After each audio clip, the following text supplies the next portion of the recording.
За ингээд нийт байгууллагын бүгдээрээ ингээд төсвөө нэмэгдүүлээд ороод ирсэн байна. Ихэнх нь цалингаа 40 гаруй хувиар нэмэгдүүлэхээр зарим нэг байгууллага нь конторын барилга барина гэд ороод ирсэн байна.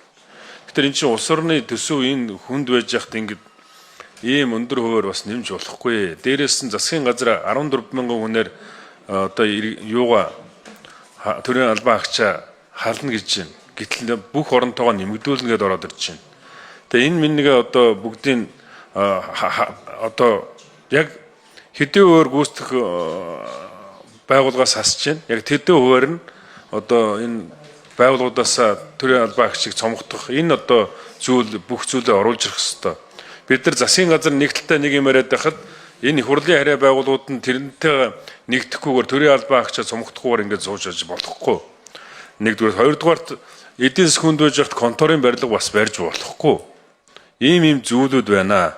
Дээрээс нь би сая тэр шүүгчийн цалингийг таны хажуудлын хүнээс нийт тусдаа өөрийнх нь компьютерээс 2.9 тэрбум болж нэмэгдсэн. Гэхдээ би тэр тоондор 25 шүүгчийн цалин 24% одоо нийгмийн даатгалын шимтгэлийг нь хасаад ингээд гаргаад ирэхэд $4 сая болж байна л гэж би хэлсэн. Гэтэл ягаад ингээд намайг хажуутлага хүнтэй гүтгээд байгаа юм бэ? Би ерөөсөө дандаа баримтан дээр үг хэлдэг шүү гэдгийг хэллээ.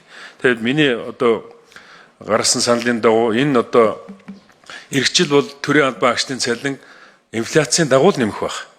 Тийм учраас ядаж инфляцияндаа баригдуулаад тоогоо нэмээд хүрээдрээ. Тэгвэл бид нар энэ оны эцэстэр төсөв хэлцэхэд энийг чинь хамгаалаад гаргаж өгч чадна.